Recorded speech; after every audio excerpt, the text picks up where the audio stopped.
This is for Every Night TV. We are live, everybody. Good morning, 26th of November. We have got all of your Manchester United updates, news, team news coming out before that game against Bodo Glimt on Thursday. Some possible transfer speculation, not too much. Don't really want to bother about that. The main thing I want to talk about today is the reports going in and around the media, around journalists, about Manchester United's striker situation right now, and some cutthroat opinion on that, which I want to get your thoughts on in the live chat. I've already tested it out early doors here. We've got a poll that I'm going to run for the entire show. Which of Manchester United's three strikers will survive under Ruben Amorim? It's a serious question because I feel like cutthroat decisions are going to need to be made, and there are some players that just won't make it. Rasmus, Højlund, Joshua Zirkzee, Marcus Rashford, the three names that I've got on that poll. Who survives? I can just tell you from the first opening of that poll, everybody who voted, 0% said Joshua Zirkzee. That is quite damning, and that is where we start the show today with a report from Samuel Luckhurst from the MEN about how Manchester United need to take the Moneyball approach to dealing with the situation with certain players that are clearly not going to make it. In their opinions, of course. If you have a counter-argument, please do get it into the live chat and let me know what you feel. I think there is an approach that needs to be taken, and we've talked about this before, but I want to specifically concentrate on the forwards right now. Also bring into the conversation Chido Obi Martin, Ethan Wheatley, players that are in the academy level. They have both flown out for this evening's game in the Under-19s Champions League qualifier for Manchester United against AZ Alkmaar this evening. The first time that both of them players could possibly be in the same squad. It is an incredibly strong squad. Does Ruben Amorim, in his need and his hour of need to get goals to make his system work, dip into the academy players as well? Get your thoughts on that, and if you think it's risky. I have tried to avoid bringing in the academy players, but if, for instance, this continues as in this first game and it's clear to see that players are struggling to adapt, I'm going to go into detail on what I mean by that as well. Obviously, they need time, and it may change. We may start scoring goals. I mean, they scored goals under Ruud van Nistelrooy, so maybe it will come back again for United, but the system fails without goals, because results are king, and obviously Manchester United need to improve the squad. We need to be further up the table, and there brings in the top four situation. An issue that we've got if we don't get that front line sorted and goals don't come from this formation system, whatever you want to call it under Ruben Amorim. It only works if someone puts the ball in the back of the net. So let's get into that as well. Please give the video a like to get us started as well. Make sure you have hit that subscribe button if you're loving Amorim ball already. You might not have been too convinced by it, so it's probably wrong for me to say there. But if you love the content and just the actual broadness of it and the detail that we go into, please hit the subscribe button to make sure you miss out on no content coming up over the next few weeks, because it's going to be jam-packed already. In a couple of days, we're back at Old Trafford for another game in the Europa League. So will we see any of these other players in that game that haven't been used yet? Obviously only one game in for Ruben Amorim, and there is an opportunity to see players that didn't start against Ipswich. So exciting to get into that, and we will talk about that later in this show as well. But to kickstart us, I want to talk about the striker situation at United. Goals win prizes at the end of the day, and Manchester United's forwards don't score. How many times people have come and said in private chats with me, messages on videos, live chats, who is going to score these goals for Manchester United? It's why I've put the poll up early doors on the show, just to gauge where everybody's at right now, who is subscribed and on for Every Night TV this morning. So we'll see how many of you actually vote on that poll and get involved there and give your opinions as well below. Add a bit of context to what you think is possible at Manchester United. Straight in super chat from Block N2410. Payday, have a drink on me. I love the show, mate. Thank you for that. Absolutely buzzing. What a way to start the show, everybody. Thank you very much. Block N2410, who was at that Ipswich game the other day. He will be, and pretty much is at every game, I'm right in thinking, my friend, aren't we? Yes, dedicated fans. That's what we've got here on Forever United TV as well. Let's start with Joshua Zirkzee. There is an absolutely damning report from Samuel Luckhurst in the MEN. And Samuel likes to just be blunt and straight down the line. I haven't really got a problem with him. I think a lot of the fan base do feel like he is a bit more of the toxic type of journalist. But he says what he sees. He's a big United fan. I've sat with him in games. He does he does feel every single kick and kicks every single ball in that game. He is a proper United fan, but he has to put his professional cap on, and he's seen it all before, I would say. A lot of them journalists have. And do you know what? We all bemoan them for some of the things and some of what they say, but more often than not, it turns out to be right in what they're saying. And it does end up being that players are either their next best thing or not going to make it. And that's what he's gone in on Joshua Zirkzee. I've seen an article over the last, I think it was yesterday, put it out. When you've got a manager or coach, whichever way you want to describe Ruben Amorim right now, the man in charge, let's just call him that, sat there specifically telling him what to do on a board, where to go, what position to be in. And then 2 minutes in, you can see him berating him on the sidelines, saying, get into that position again. If he cannot figure that out or doesn't know where to be on the pitch, for starters, how long can you persist with that player? He came out after the game, as we said yesterday on the show in the morning, talking about Joshua Zirkzee not being able to get in the box or time his run or be in the right position to receive the ball. He needs to give the wide players, the midfielders, a better option. Is he too scared? If he is too scared, how long again do we wait before we actually start seeing the best? How long can we give these players before they start scoring goals? Obviously, he is the newest man on the block right now, and everybody's looking at him for that instant impact, that fearlessness. He's not picked up any bad traits that some other players at United could have, because let's be honest, it's not been great, has it? So you can always pick up bad habits playing for United, but you'd expect someone who is fresh to come in and have none of that. It's like it's just affected him instantly. And Samuel Lucas has just said, look, it's better to be... He used a quote from Moneyball, the film, what Brad Pitt said actually in the article. And he says, it's better to be shot straight in the head between the eyes rather than hit 5 or 6 times in the chest and just bleed to death. Just cut it. Gone. Get him gone. It's not good enough. Rip off the plaster, as some people say, instead of just slowly tearing it off. Are we denying the inevitable? Whichever way you want to put it, or however you want to say it, it comes down to the same thing. Will he be good enough? I don't know where he fits. We will be buying a striker in the summer. We know this for certain. And he isn't going to get in ahead of Højlund or Marcus Rashford, I don't think, right now. There's a debate on Marcus Rashford that we're always going to have, obviously, for obvious reasons. But in the case of Joshua Zirkzee right now, again, if he isn't hitting it straight away, if he isn't getting straight in there and understanding what this manager wants, I just don't see why they would give him the time. How long can they wait is the question before he actually comes and makes it happen. That's the problem that we've got with Zirkzee ultimately. And I just look at the attributes that he's got, what he can bring to the team, where he can play, the goal scoring. It's not there, is it? It really isn't there. And that's the problem that we've got. Are we just trying to make good of something that's never going to get there? That's the problem we've got with him more than the others.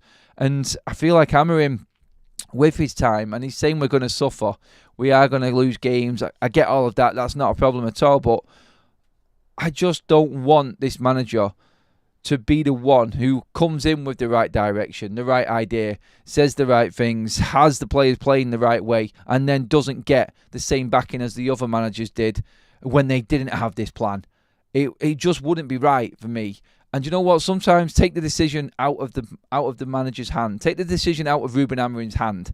Ineos need to step forward and say, look, he's got this amount of time.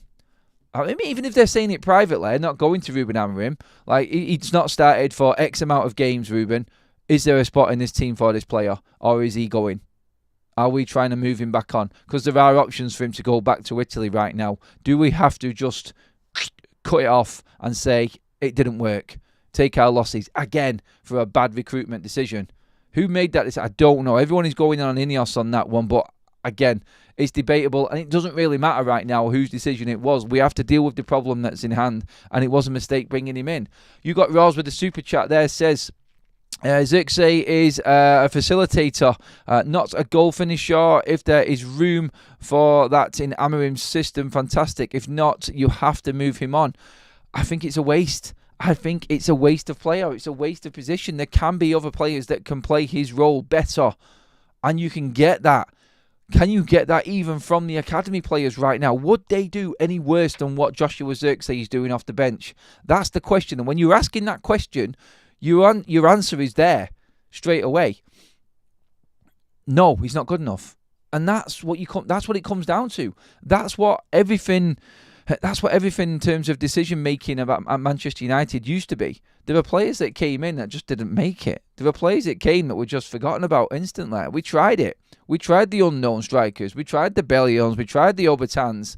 We tried these types of play, the Nick Powells. We're given a chance and it just didn't happen. Sometimes it works, sometimes it doesn't. But what you can't do is just try and facilitate that player like you got Ross said there for the sake of not bringing someone else in to not embarrass yourself after the money that you spent on him and the big deal that you made. Look, I don't think he is going to be our number 9. And for me, if I'm going with that, I don't see him fitting anywhere else. He's got to go. And I've tried to back him up and I've made the argument. I would like to see him play there. I would like to see him played as a number 9 again, just in an Amorim system to see if he can do it. But he doesn't move quick enough for me. He can only play the way he's facing. I don't think he can play. He had the odd back heel here and there. His shooting is shocking. It really is. I mean, that effort that he had against Ipswich, it doesn't fill you with any confidence, does it? And look, the kid has obviously got talent. We wouldn't have brought him in otherwise. He did well at Bologna, and maybe that is his level again. But really, out of the 3, and just to dive into the poll has run a little bit more right now. Which striker survives under Ruben Amorim out of the 3 that we've got right now, out of Zirkzee, Rashford and Højlund? 84% of you have said Rasmus Højlund, and I guarantee that's not as a starter. Again, I'll go into context on this. Zirkzee's got 4% of the vote. It tells you everything. United will buy a striker in the summer. We have got good strikers coming through. They will come in and probably take places on the bench. What is the point of Joshua Zirkzee right now then? And I don't mean to say that this kid hasn't got talent. I'm not having a go at him. I just look at the inevitable and the facts, and I know what's coming. And you all know what's coming as well. And you can't deny the inevitable. He won't get starts in this team under Ruben Amorim. You can clearly see it. He's called him out. He's inadvertently called him out several times. It's like he was specifically telling him what to do on the board before he came on the pitch. And then he's talking about what he didn't do on the pitch, 15 minutes later, after he came on the pitch in his post-match interview. So the writing for me is on the wall. The writing for Joshua Zirkzee in particular, out of the 3, I would say yes, we know the Rashford issue. I'm not even going to mention his name. I just did, but I'm not even going to talk about him. That is one that we don't even need to be getting into. That's a different problem. That's an attitude issue, I feel, more than anything there. Rasmus Højlund, I think, is top of everybody's list. Could you say that Rasmus Højlund is the best of a bad bunch and that's why he's favourite in the poll? Now, that sounds harsh as well, doesn't it? That does sound like I'm being really harsh on Rasmus. I think he has got qualities, Rasmus Højlund. He really does. But the fact that he's young, the fact that he does put the work rate in, the fact that he is agile, he's mobile, he has got agility, they're the things that I think everybody's latching onto because there's nothing else. Does that make sense? We should be looking at how many assists and how many goals these players get, what he does, how good he is at holding the ball up. But really, we're judging these 3 players on the amount of effort that they actually put in and the amount of running and willingness they put in. That's the level of a Man United striker. We used to be picking bits off Ruud van Nistelrooy, Louis Saha, Ronaldo, Rooney, Van Persie. Do you know what? We used to be saying, like, oh, who fits in this week? Like, who can we put into this game because we need him to score this goal at this point? Right now, we're discussing, who puts more running in? Who holds the ball up a little bit better than the other person? This has just disappeared in Manchester United's game. I think, what was it? Was discussing, I think, with Jay the other night after the game. Who was the last out-and-out number 9, you could say? Proper number 9 was at Manchester United. You're going back to Zlatan, aren't you? I think Jay said Zlatan. I agree with it in the end. Zlatan, before that, you're looking at Van Persie as someone you could look at and rely on. We just don't have a number 9. And without a number 9 in Amorim's system, it will fail. And the system won't fail, but the results will. And I think that is where he is going. I think that in what he was saying is be patient. Wait it out. We will. These players haven't had time to train yet. The only issue I see past that is how long do you give them? That's the big thing. How long do these players get before you just say, enough is enough? We need more. He cannot put his whole reputation on waiting for a striker to start scoring all of a sudden out of nowhere.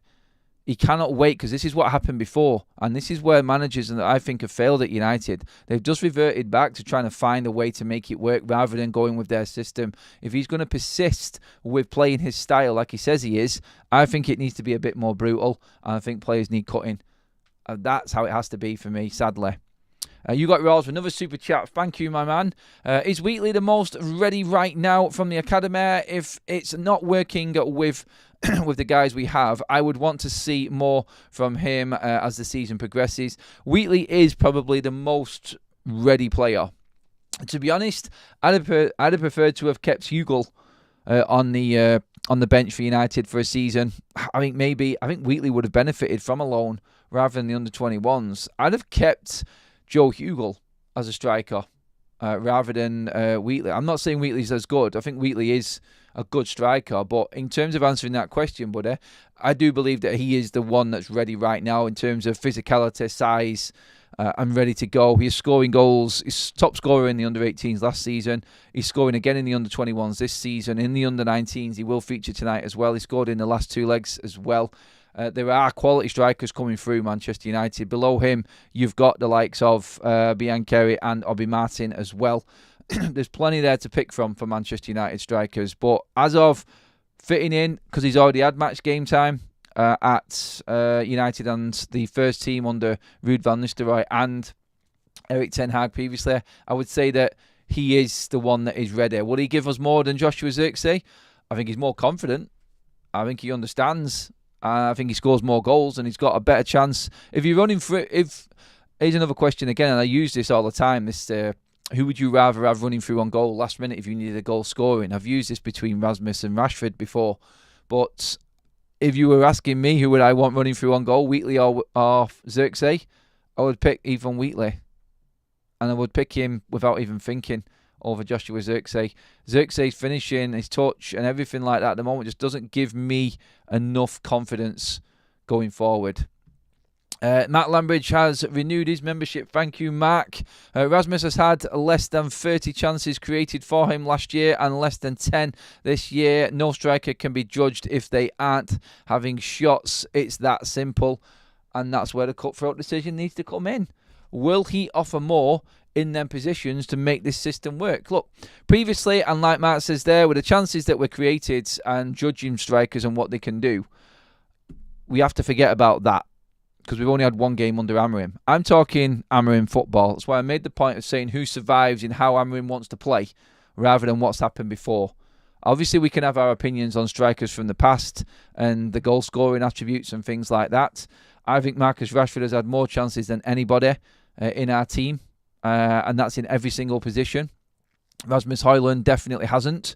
Joshua Zirkzee hasn't yet. But in terms of Zirkzee or an academy player, like the argument we're just having there, then I would probably prefer Ethan Wheatley on the bench than Joshua Zirkzee. I would have, like I said, I'll keep saying it, I would have kept Joe Hugo and not sent him on loan. I would have probably sent Wheatley on loan, being the younger player, just to get a bit more experience. I think they got it back to front, United. Unless they're really going to push Wheatley into the first team this season, I don't see why they didn't utilise Joe Hugo. I don't know. Look, we could call Hugo back and have him as an option from January if we are desperate, obviously. But I guarantee you, in a forward position or a number 9 position, Ethan Wheatley or Joe Hugo will offer us more than Joshua Zirkzee. The counter-argument to that is Zirkzee can play in another position like the 10 or something off the striker, whereas I don't think Wheatley and Hugo can. But if we're looking for goals, and that's what I want to make the point of, it's not about all their attributes and what they can do and the levels that these players are at. If you're looking for goals, I think Wheatley and Hugo are a better option for Manchester United. And I don't have confidence in Zirkzee scoring the goals we need. Don't get me wrong, I don't have confidence in Højlund or Rashford either. But in what needs to happen for the system to create more chances, let's say, in for instance, looking at the Ipswich game, the ball's going up to Rashford continuously. He continuously loses it. He isn't strong enough. He isn't physical enough to hold the ball up. Therefore, the ball keeps coming back and it fails. I think Højlund has got a better chance of battling out a little bit more possession for Manchester United, and therefore giving the players in this formation and this new system a bit more confidence to hit that ball to them and actually get them further up the pitch. Therefore, pushing forward, creating more chances, I feel. Because we didn't create many chances against Ipswich, did we? That was the big thing. We're talking about Manchester United's conversion rate this season being crap, like Mark said there, in terms of chances created for strikers, and then on top of that stat, is that United have wasted chances this season. Then I think ultimately under Amorim and what we've seen against Ipswich, it isn't going to go that way. He's going to make the system work rather than the player actually be the one that everyone's focusing on. If that makes sense. He has to pick the right forward to at least get phase one of this system in play, which is holding that ball up, bringing the wing-backs into play. If you can't hold it up, if you can't run over the top, if you're not willing to run over the top or press or chase down, then it's not going to work. And that, for me, is why number one will always be, from what we've got right now, Rasmus Højlund. He has to be the striker that starts every single game. Rashford is a bench impact player.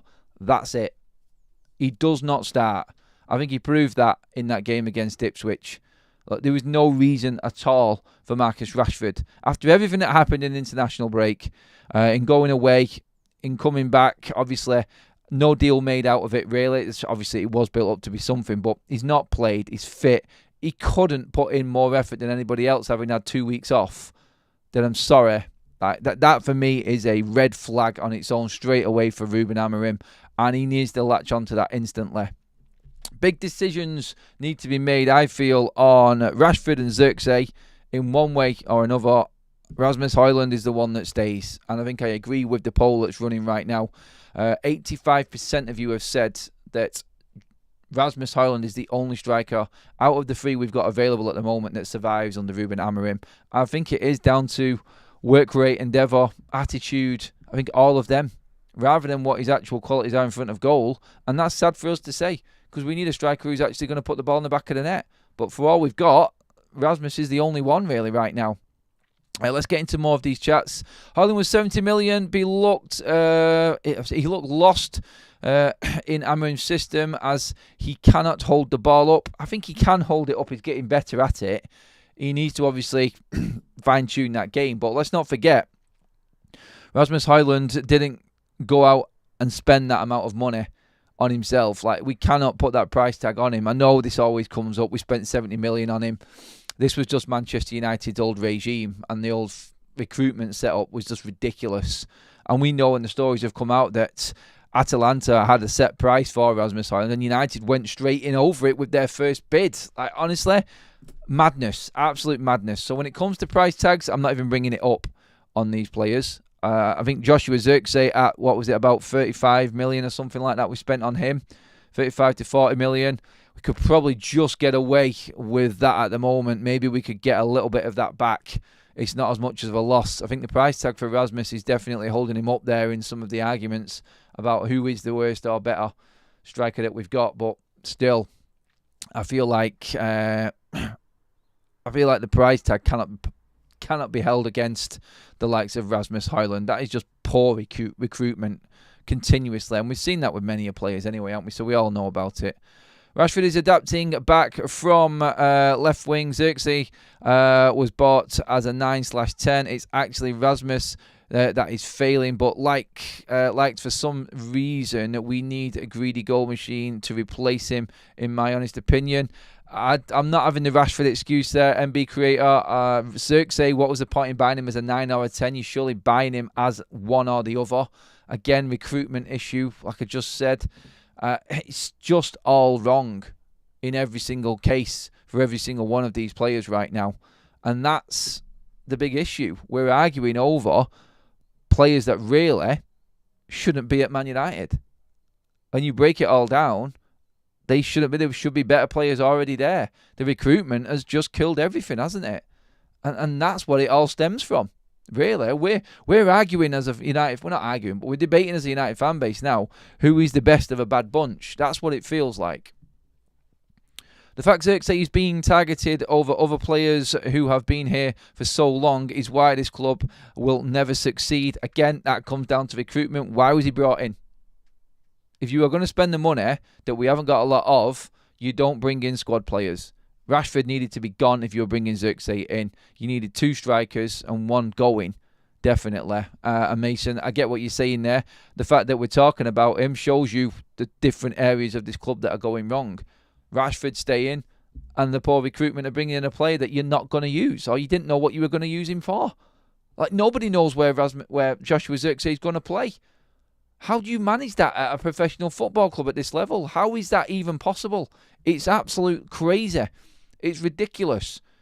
Lots of bad signings for quite some time now, which is why we are in the bottom half of the league, says Andrew. Dead right. It's a joke to think that United can't find an out-and-out striker, says Viking Red. Viking Red, yep. Fergie had 4 of them, he says as well. James says, how about giving us something to support?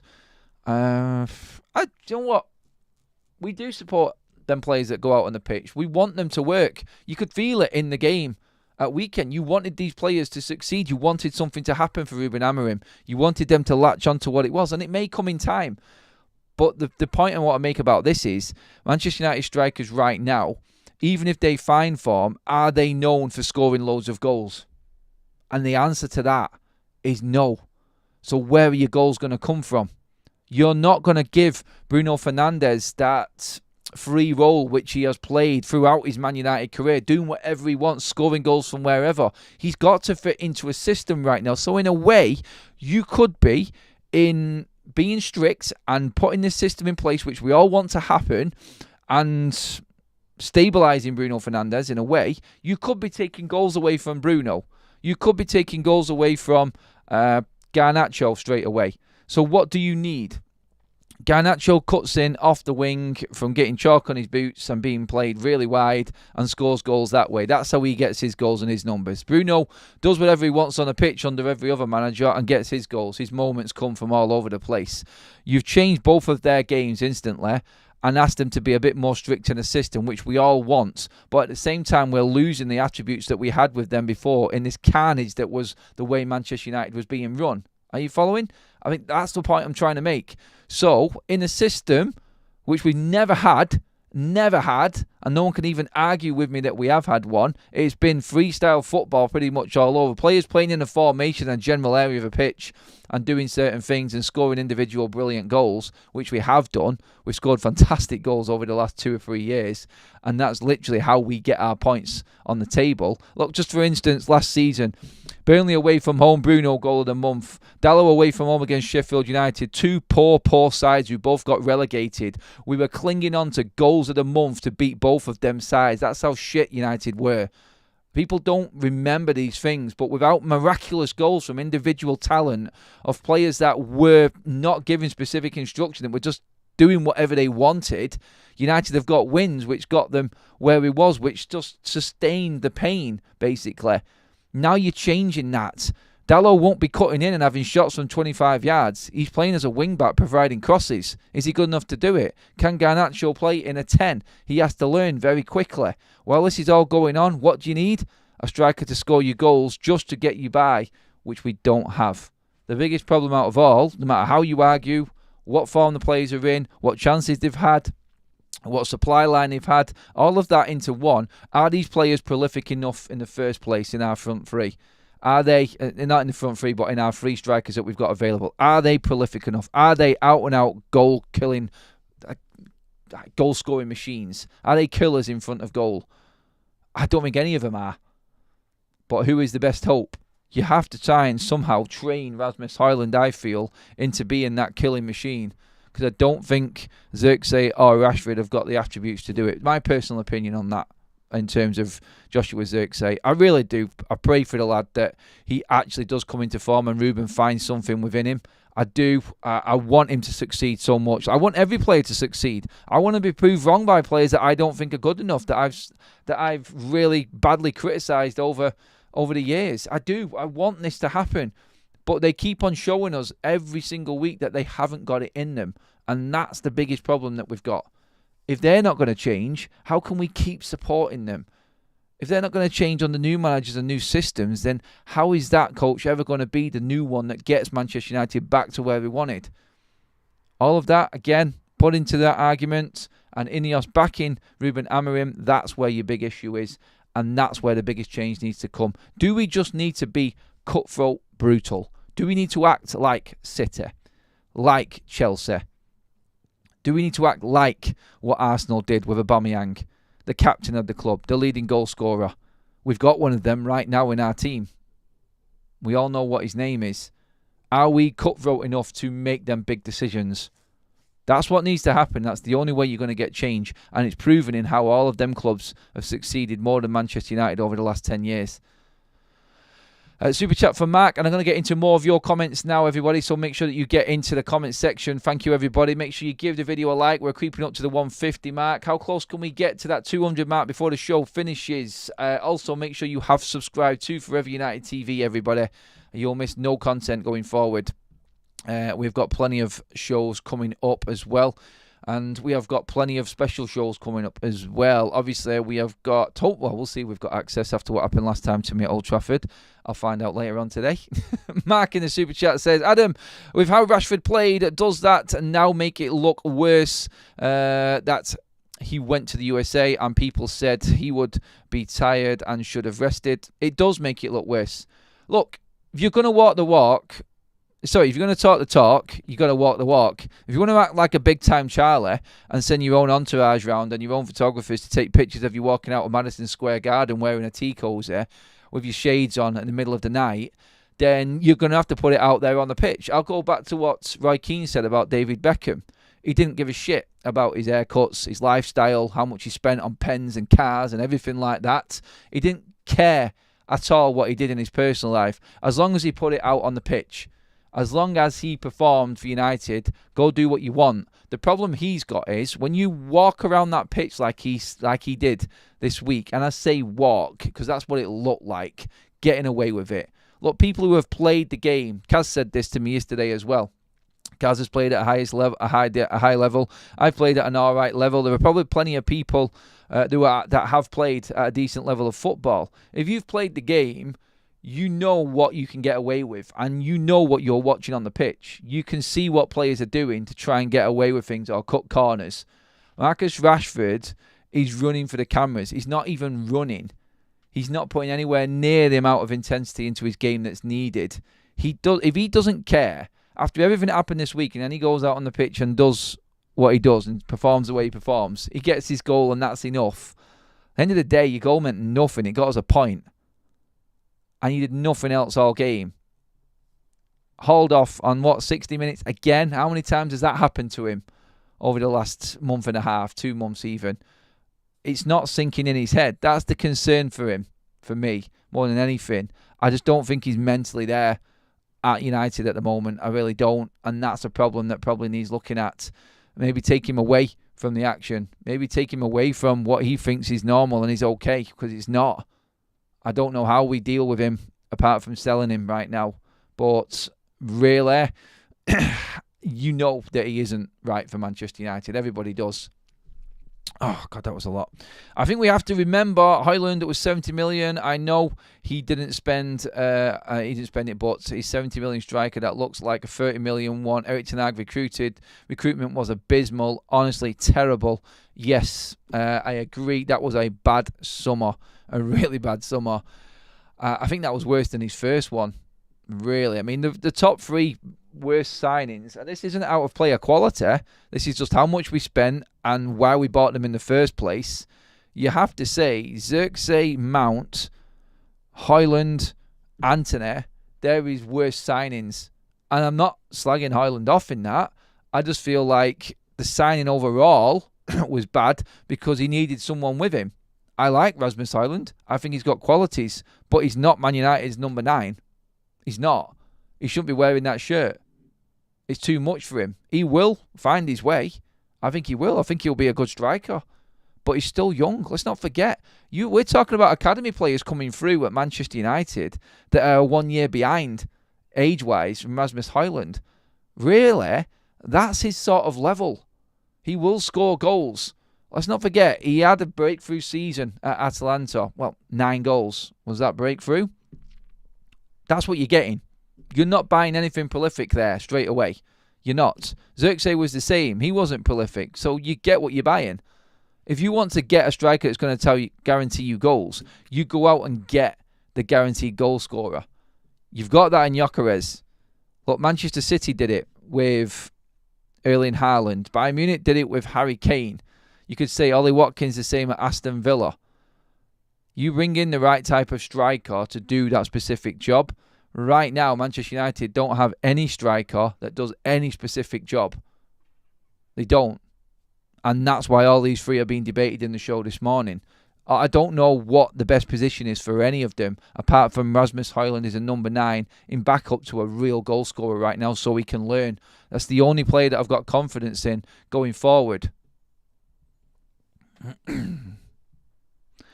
Here's one from Lila says, this is BS from the fans. You've lost patience on players who are trying to get used to the Premier League, and there's a lot to build on Xherdan. Give new players a chance. He can be in the Rashford category.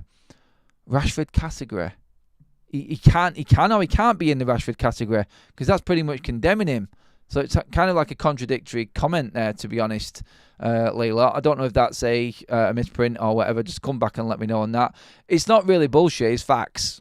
They're all failing, aren't they? You can't argue that. Can they get better? Yeah, of course they can. And we're saying that as well. But the point is, can they get better in the Ruben Amorim system when they relied on so much to be the outlet? That's just an honest look at what's happening right now. It's not having a go too much. It's just dealing with facts. Facts are hard to deal with. I want all of them to succeed. I've just said that. I really do. I'm just not seeing enough. And you can only say what you see. I'm playing a catchphrase there, aren't I? Max, Xherdan and Højlund together cost 110 million. Neither are reliable goal scorers. We could have got a world-class striker for that money. Could. Very true. Xherdan needs to be time, at least a season, to prove himself and also learn how his new manager wants him to play. He does need the time. I agree with that comment. And it sounds harsh that I'm talking this way, but my concern is, well, Rashford is there and they're not selling him. Well, Rasmus Højlund is there, who is clearly better at 9 than him. Well, we've got other players at 10 who are better than him, and we are going to bring in a striker in the summer. When and how does he get in?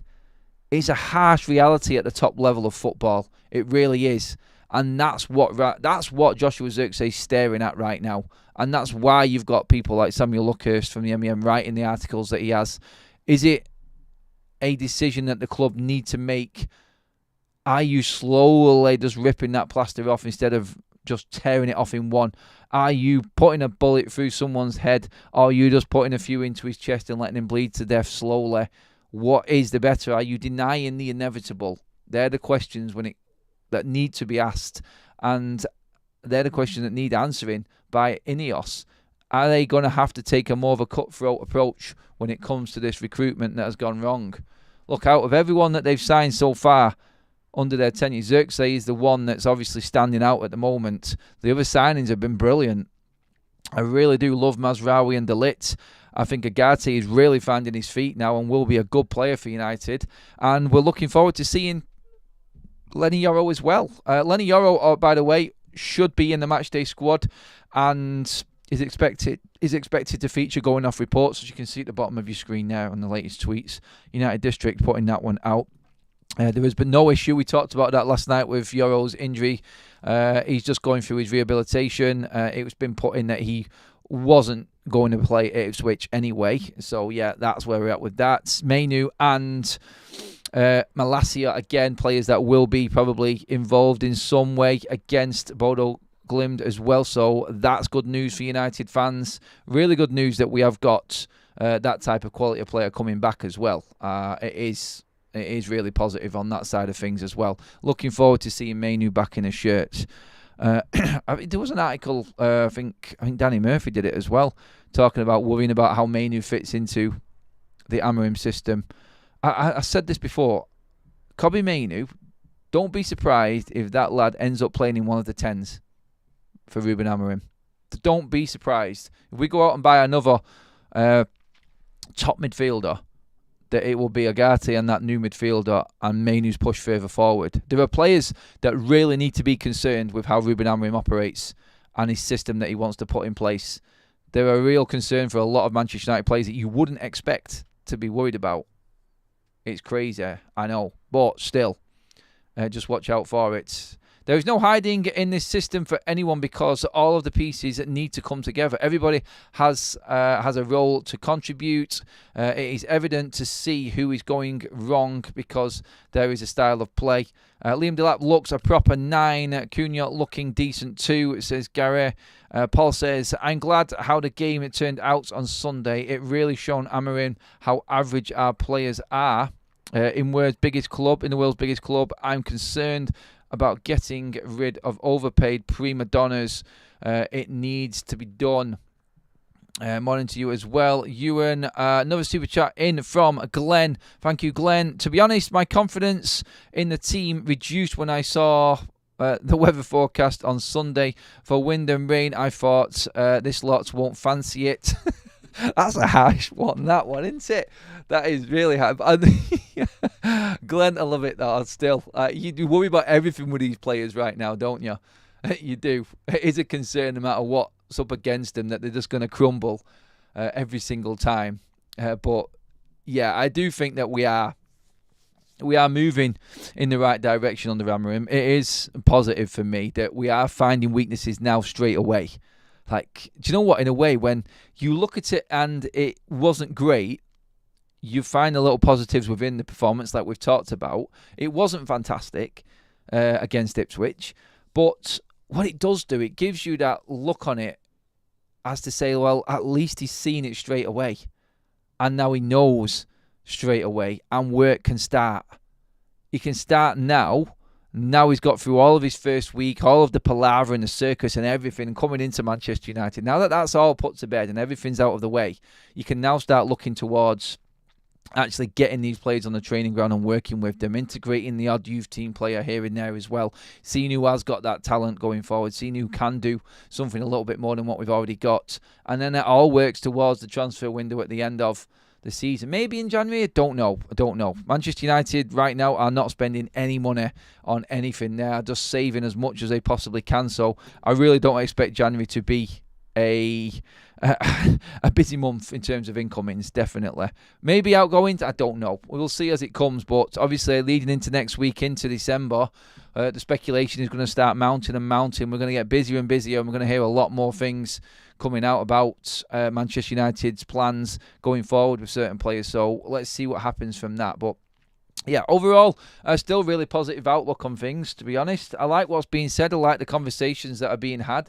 I like people talking about how Manchester United get over certain hurdles, how we deal with situations, all in line with this system that Amorim's put in, and these players failing in it or sinking or swimming. I think it's great. I do. I think it's great that it's happening now, and I do believe that going forward, it is going to be a completely different outlook. Again, I know I've said that many a times, and I keep on saying it, but the comment that made it there for me in the live chat was that it's good in a way that it wasn't great on Sunday. The more and more you look at it that way, the more you look at it and go, maybe it is positive. I always want to win, and I thought we was going to beat Ipswich, but maybe it is good that he's seen it straight away. Maybe it is good that we are seeing some players initially struggle. I want to see how they work on it now. I want to see Amorim change these players that we spoke about. I want to see if he can get more out of them, first of all, in the time we've got left. It is concerning that we've got players that really aren't getting it and how long they can last and how long Amorim can persevere with them. But still, we've got the excitement a little bit of what he might be able to do with them as well. But that is the end of the show, everybody. Thank you so much for tuning in. Thank you for all the comments, super chats, of which there's been plenty of this morning. Really appreciate that. Bang on. Thank you all the mods and members as well for helping out in the chat. It is going to be a busy old week. I'll keep you posted later today as to what is going on with the week ahead. Obviously, build up to Bodo Glimt, and then obviously weekend we're at Old Trafford as well. So stay tuned. Make sure you have hit that subscribe button. Make sure you give the video a like on the way out, and I'll see you all later on.